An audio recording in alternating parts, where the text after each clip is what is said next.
El video de hoy es sobre la entrevista a dos jóvenes doctores, dos jóvenes investigadores, la doctora Yamelia Aguilar Duarte del Instituto Nacional de Investigaciones Forestales, Agrícolas y Pecuarias, mejor conocido como el INIFAP, y el reciente doctor Neftalí Gijón Yescas, que está haciendo una estancia postdoctoral en el CINVESTAF.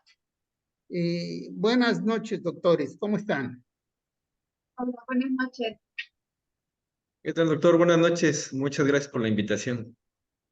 A ustedes por ceder su tiempo para platicar con nuestros jóvenes del canal Suelos, Ambiente y algo más.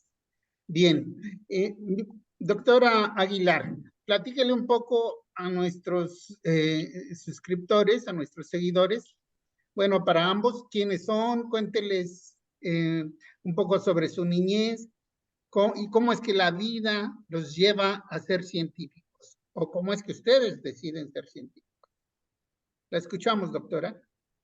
Pues en mi caso brevemente, como niña pues siempre fui curiosa y siempre me han gustado los espacios al aire libre y la naturaleza. Entonces, una forma de acercarme sobre todo pues a tratar de entender aspectos de lo que me rodeaba, pues era el patio de la casa de mi abuelita, ¿no? Tenía un patio relativamente grande, con árboles, con rocas muy bonitas, y yo jugaba siempre a ser exploradora. Entonces, creo que parte de mi niñez está marcado por ese gusto de entender qué es lo que sucedía, y de ahí que me llevó a estudiar la licenciatura en biología, pero siendo una carrera tan amplia, me enfoqué principalmente a entender primero el funcionamiento de los suelos y posteriormente con los posgrados en ingeniería ambiental y en geografía, fui ahora sí que enfocándome a las relaciones entre lo que se considera como elementos abióticos, entre comillas, porque sin ellos la vida no se puede sustentar como la conocemos en este planeta, y que tiene que ver con esa relación entre el relieve, las rocas, los suelos, los climas. Entonces, básicamente es pues la curiosidad y el gusto por entender la naturaleza. Claro, pero desde la parte abiótica, clima, suelos, relieve, Exactamente. cavernas, contrario a lo que hace la mayoría de los biólogos que se enamoran de las plantas y de los animalitos. Muy Exacto. bien, gracias, doctora. Doctor Gijón, cuénteles un poco a los chicos cómo fue su niñez, dónde nació, dónde estudió. Muy bien. Pues bueno, a mí la parte bueno, mi niñez estuvo marcada mucho por la curiosidad de cómo funcionaban las cosas, ¿no? Para mí yo veo, siempre fue armar y desarmar, ¿no? Los juguetes que nos daban. Y yo veo, ¿no? Que conforme fui creciendo ese interés, pues fue desarrollándose, ¿no? Yo veo que para mí fue enfocarme más al tema de ingeniería. Bueno, todos mis hermanos estudiaron ya sea ingeniería civil o ingeniería mecánica. Y yo veo que ese interés derivó, ¿no? En estudiar esta ingeniería, ¿no? Posteriormente, yo veo que, bueno, yo soy de la ciudad de Oaxaca y posteriormente fue a hacer una maestría en ingeniería ambiental, ¿no? De ahí yo me desempeñé 10 años en un relleno sanitario, ¿no? Trabajando en la parte de operaciones.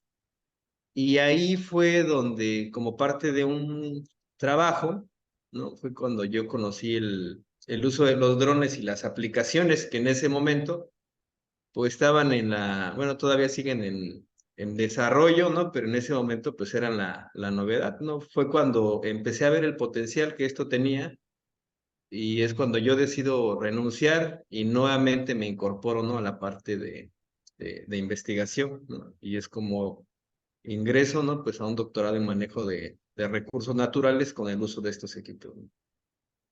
Bueno, entonces, al igual que la doctora Aguilar, anda brincando entre profesiones, y de ingeniería civil, ingeniería ambiental y doctorado en manejo de recursos naturales. Bien, pues los felicito porque son pocos los profesionistas o los científicos que se atreven a cambiar de área. Eso hace pues, que sea más complejo llegar a ser doctor. Felicidades a ambos. Bueno, los tenemos aquí porque son autores de un capítulo sobre las tecnologías geoespaciales para el estudio del CARS, en el tercer libro de la Asociación Mexicana de Estudios sobre el CARS, titulado El CARS de México. La pregunta es, doctores, ¿qué son las tecnologías geoespaciales? ¿Para qué sirven? ¿Cómo se comen? En fin, ¿a quién le podría servir el conocimiento detallado del CARS? Doctor Aguilar, la escuchamos. Bueno, las tecnologías espaciales se refieren a todas aquellas tecnologías que se necesitan para recopilar, para almacenar y para organizar información geográfica, ¿no? Entonces, incluyen tanto los satélites como los sensores que se pueden implementar en aviones, en los mismos satélites, los GPS, ahora sí que todos estos equipos que permiten la obtención de datos del espacio, ¿no? Los drones, propiamente dicho, ¿no? Son todos estos instrumentos, además el hardware, el software, ¿no?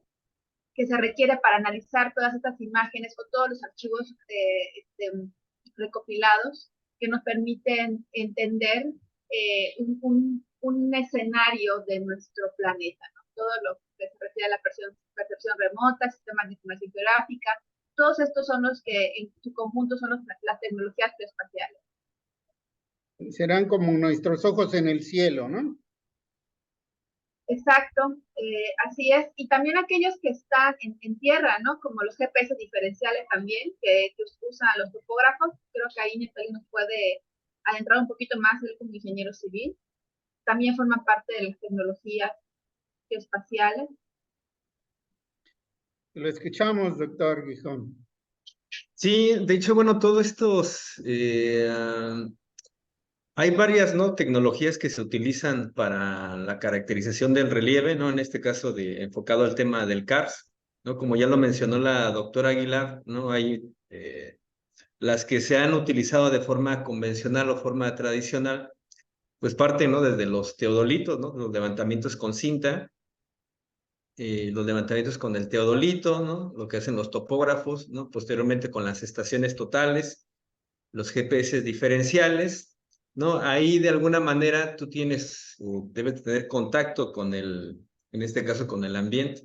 Sin embargo, hay otras, ¿no? Hay otras tecnologías, ¿no? Que ya es donde ya entra el tema de la percepción remota, donde tú ya puedes obtener información a distancia, ¿no? Sin necesidad de estar en contacto con el objeto, ¿no? Y es ahí donde entran sensores como las fotografías aéreas, ¿no? Derivado del cual se generan los diferentes mapas topográficos a través de la fotogrametría convencional.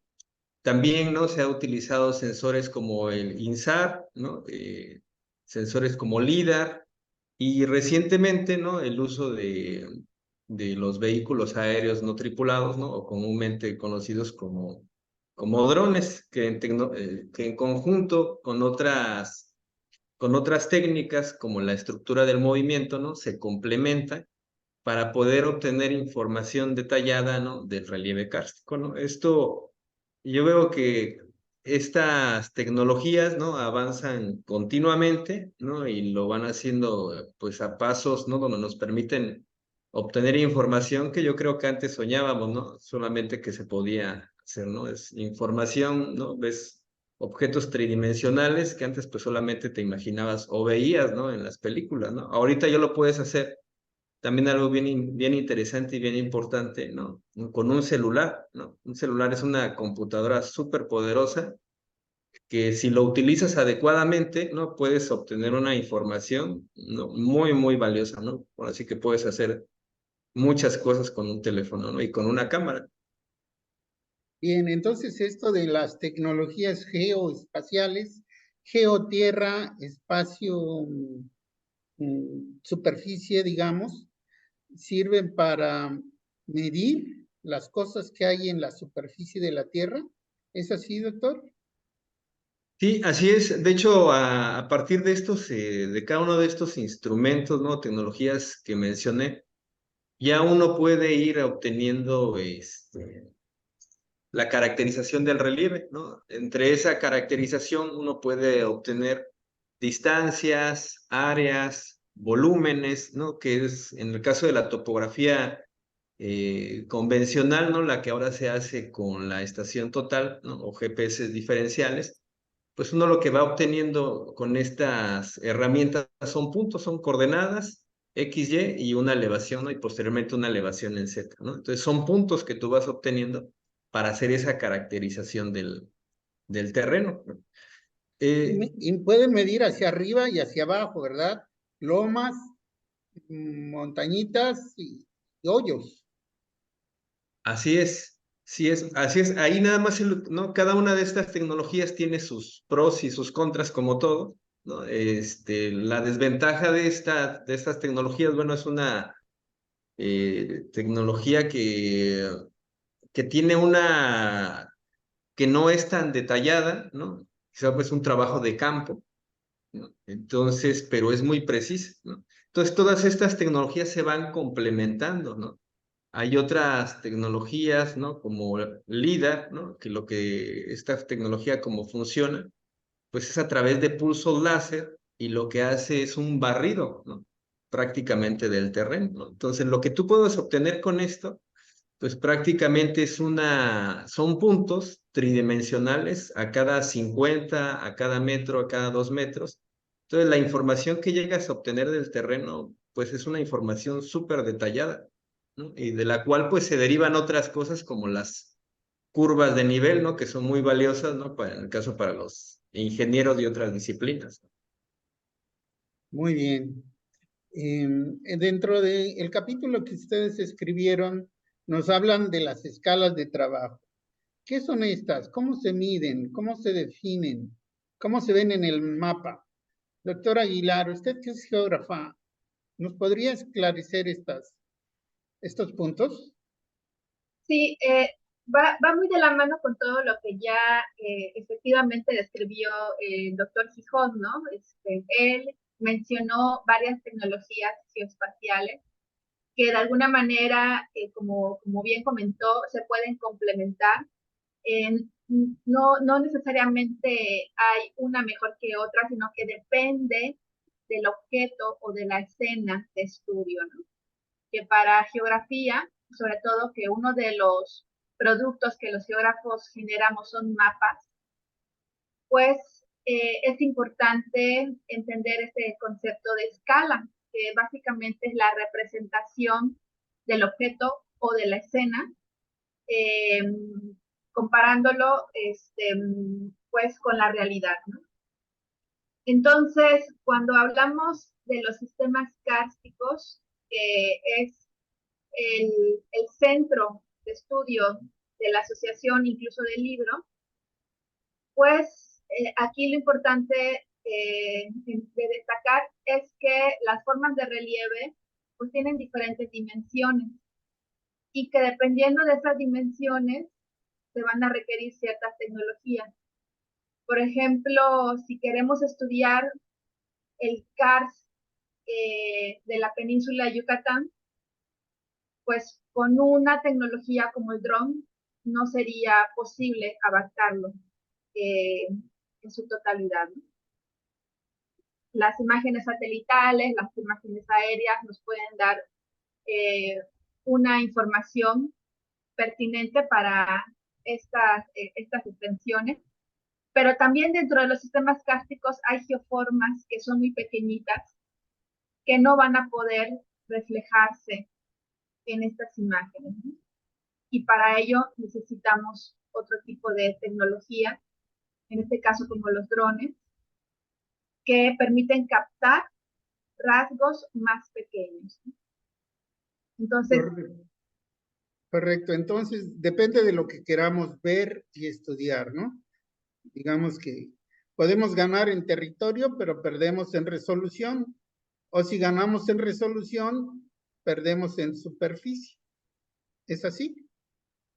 exacto. En una de las, digamos, propiedades de los mapas es expresar esa escala, que generalmente viene ya sea como en forma gráfica o en forma de fracción, ¿no?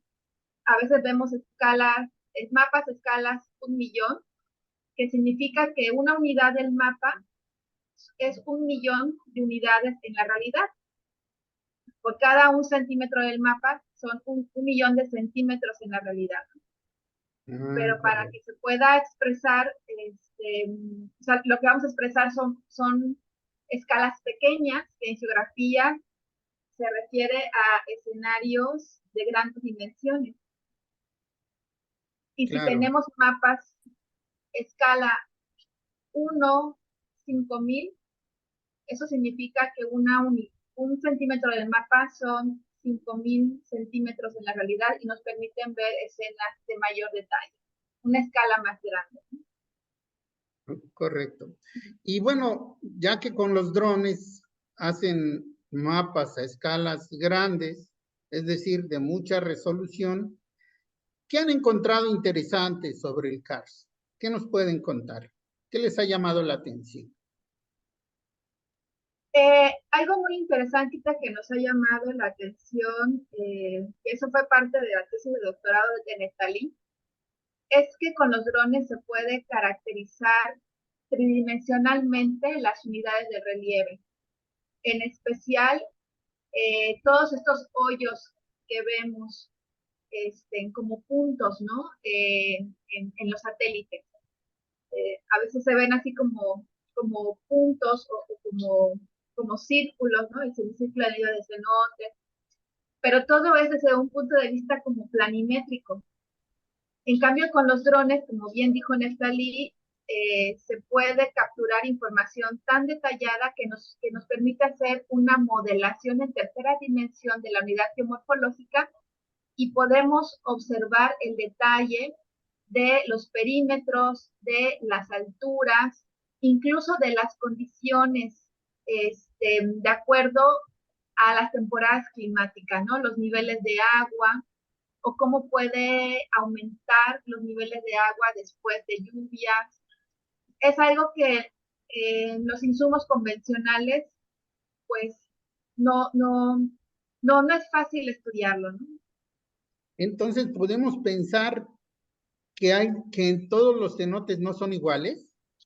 No, hay una gran diversidad, que en geografía se le conoce como geodiversidad. ¿Y qué consiste? ¿En tamaño, en volumen? Platíquenos un poco de esto. ¿Quieres comentar algo, Neftalí? Pues sí, sí, de hecho, bueno, algo que se encontró es pues muchas veces con los insumos, ¿no? Que como los mapas topográficos, ¿no? Pues son cosas que no se habían podido observar ese detalle, ¿no? Entonces podemos ver que inclusive en los perímetros de las dolinas puede haber diferencias, ¿no? De los cenotes o las rejolladas, ¿no? Como se conocen localmente. Puede haber diferencias de 3, 4 o 5 metros, ¿no? Cuando pues muchas veces se piensa que es lo mismo, ¿no? Es el mismo nivel y no es así, ¿no? Al igual las profundidades, ¿no? Las profundidades son variables, ¿no? Y eso es algo que también nosotros, cuando se empezó esta investigación, no lo sabíamos. No todas miden en el caso de las refolladas, tienen la misma profundidad, ¿no? Las del oriente, ¿no? En las pruebas que se hicieron, pues son más pequeñitas que las de la zona centro. Entonces yo veo todos estos detalles, pues son los que hemos ido encontrando, y solamente con el uso de estas tecnologías, ¿no? En el caso de los drones, y que lo hace con una resolución espacial, ¿no? Que también es algo bien importante mencionar, que hay diferentes tipos de resoluciones. Está la resolución espacial, ¿no? Que es muchas veces el tamaño del píxel, ¿no? Que cuando tomamos una foto, y nos vamos acercando a la foto, el cuadrito más pequeño, ese es el píxel. Entonces estamos hablando que con los drones pues puedes tener resoluciones de 3 centímetros, 2 centímetros por píxel. ¿Eso qué quiere decir? Que tú puedes ver objetos de 3 centímetros, ¿no? Como tu celular, lo puedes ver en una imagen, ¿no? Entonces también en el caso no hay otra resolución que es la resolución temporal, ¿no? Y esa es la temporalidad o con qué frecuencia tú vas tomando imágenes, ¿no? En el caso de las imágenes de satélite, pues esas las tienes cada 8, cada 15 días, ¿no? En el caso de los drones, la puedes tener cada hora, cada día, cada semana, ¿no? Entonces son de las resoluciones, ¿no? Y lo que podemos tener, ¿no? Y bueno, es lo que pudimos, ¿no? Encontrar en este trabajo y sobre el cual pues continuamos desarrollando ya hasta el día de hoy, pero ahorita con el uso de otra tecnología que es LIDAR, ¿no? Claro, lo pueden hacer más a detalle. Así es. Muy bien. Bueno, ahora vamos a cambiar un poco del tema, vamos a salirnos un poquito de lo del libro, del capítulo, y me gustaría preguntarles, ya que ustedes están en la Asociación Mexicana de Estudios sobre el CARS, ¿qué han aprendido? ¿Qué les ha dejado estar en esta asociación? Si es que han aprendido algo, digo, ¿no? Sí, bueno, en mi caso, vengo trabajando el tema desde la maestría, gracias, pues, obviamente a la asesoría de usted, de otros colegas, ¿no? El doctor Oscar Frausto, Gerardo Palacio, que bueno, de entrada primero fueron mis mentores, ahora somos colegas. Lo que me ha dejado es maravillarme con eh, pues esta ciencia, estrictamente es la ciencia del CAS, ¿no? O la castología. Y que cada vez que hay una pregunta y nos la respondemos, nos surgen otras dos o nos surgen otras tres. Y pues no nos va a dar una vida para entender por completo, pero que es importante hacer estas colaboraciones, pues en mi caso no soy muy afín a las tecnologías y por eso el estar en una asociación, pues me ayuda a complementar lo que teóricamente o en la práctica estoy viendo, ¿no? Con el apoyo en este caso de Neftalí, que él es muy bueno en la tecnología. Entonces, a mí me ha servido, pues ahora sí que su expertise para conocer aún más, en mi caso, pues lo que se conoce como el exocas, ¿no? O el CAR superficial, pero que es una parte nada más de las ciencias del CAR, ¿no?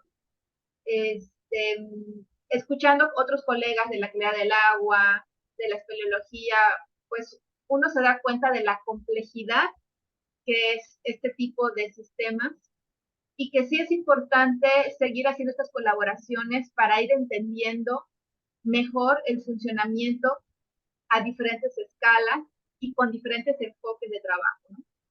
Desde lo geológico, desde lo biológico, lo ecológico, ¿no? O lo ingenieril, ¿no? Es tan complejo que una sola área no lo puede abarcar todo y que la MEC busca ir hacia eso, ¿no? A esas colaboraciones entre diferentes áreas y disciplinas para entender ese funcionamiento de los geoecosistemas tácticos, ¿no? Yo creo que hacia ahí debe de ir, los geoecosistemas. Muy bien, muchas gracias, doctora. Doctor Gijón, ¿qué nos cuenta sobre este tema? ¿Qué le ha dejado saber que está estudiando el CARS? ¿Ya lo sabía desde que empezó? No, no, no, de hecho yo veo que algo que a mí me ha dejado, ¿no? Y hasta el día de hoy sigo aprendiendo, pues es la conciencia, ¿no? Y la responsabilidad de vivir en una zona kárstica, porque pues yo veo que platicando con algunos colegas, ¿no? Y bueno, que de alguna manera tienen acceso, ¿no? Un poquito más a la información, pues hay muchos, ¿no? Que no conocen qué es el CARS o las implicaciones, los riesgos, ¿no? De vivir en una zona kárstica, ¿no? Entonces, pues yo veo que el estar aquí en la asociación, pues son de las cosas que a mí me ha dejado, ¿no? El poder también con otras personas, ¿no? Otros colegas, ¿no? Pues compartir esa afinidad de esos temas, ¿no? Y complementarlos, ¿no? Yo veo que es lo que a mí pues me ha dejado, ¿no? Esa poquito a poquito agarrar conciencia, ¿no? Sobre el tema y ahorita con todo este desarrollo de los proyectos, ¿no? Que se están dando en la península, pues yo veo que poco a poco, ¿no? Pues están dando cuenta de la importancia, ¿no? De poder estudiar el CARS. Si los jóvenes que nos escuchan quisieran estudiar karstología, ¿dónde la podrían estudiar? En México no hay como tal un posgrado sobre cartología, ¿no? Tengo entendido que el Instituto de Geología y Geografía ven temas dentro de, de la carrera, pero como tal, pues es una unidad más o un tema más, ¿no? Y bueno, dentro de la MEG, pues estamos tratando de llevar ya a la educación formal, ¿no? Estamos tratando de conformar un temario que se enfoque a los ecosistemas cársticos. Y bueno, este año, en nuestra 7ª reunión anual de la Asociación Mexicana de Estudios sobre el Karst, va a ofrecerse un curso que de alguna manera va a sentar los temas importantes para posteriormente un diplomado que queremos impartir a partir del próximo año. Muy bien, muchas gracias. Doctor Gijón, ¿qué opina usted sobre esto de que no hay dónde estudiar el CARS, siendo México 20% CARS? Pues sí, yo veo que pues ahora sí que una de las cosas que en la literatura, ¿no? Se ve sobre estos temas que algo que no se conoce, pues es un recurso que también se puede manejar erróneamente. Y yo veo que las consecuencias que se han dado, ¿no? En la ciudad, pues han sido evidentes, ¿no? Desde construir en zonas donde no debes de construir, ¿no? Derivado de problemas como inundaciones, ¿no? Puede haber colapsos que no sé si aquí se han dado, me parece que no, pero al menos el tema de las inundaciones ya, ¿no? Entonces yo veo, ¿no? Construir como en la zona centro, ¿no? A partir de estacionamientos subterráneos, ¿no? Y lo que sucedió en muchas de estas zonas fue que estos estacionamientos se inundaron, ¿no? Entonces yo veo que la importancia de estudiar el CARS es eso, ¿no? En el caso de los ingenieros, pues te puedes ahorrar mucho dinero al hacer una planeación adecuada, ¿no? Y bueno, también tú como usuario, ¿no? Sabiendo, ¿no? Cómo funciona el CARS, quizá te podrías ahorrar muchos dolores de cabeza, ¿no? Y cuidar una inversión como es una casa, ¿no? Investigando lugares, ¿no? Donde es factible vivir, ¿no? Lugares menos susceptibles a inundarse. Entonces yo veo que desde ese punto, pues te conviene estudiar el CARS, ¿no? Aunque no seas científico. No, incluso biólogos también, ecólogos, hidrólogos, Así es. porque la biota del CARS es diferente a la de volcánicas, a la de zonas fluviales. Necesitamos aprender a vivir en el CARS. Muy bien. Doctores, ¿algo más que les quieran decir a nuestros muchachos que siguen nuestro canal? Sí. Pues que estudiar el CARS es un nicho, como ya lo comentamos, poco aprovechado. Y como bien comentó doctor Francisco, tenemos el 20% en México de sistemas cársticos, de los cuales la península de Yucatán, digamos que ha sido como la más estudiada porque es la más extensa, pero no es la única, ¿no? Entonces hay otras zonas cársticas de México menos conocidas y que es una gran oportunidad, pues para trabajar, para estudiar, para conocer, para aprovechar conscientemente, ¿no? Como ya comentó Nestalí. Creo que vale la pena acercarse a estos temas y adentrarse a estos temas. Entonces les invitamos a formar parte de la AMEC. Muy bien. Bueno, doctores, pues les agradezco mucho su tiempo y sigan generando investigación para que pronto todos sepamos vivir y apreciar el CARS mexicano. Hasta la próxima. Gracias, Hasta doctor, por luego. la invitación. Que esté muy bien. Hasta luego.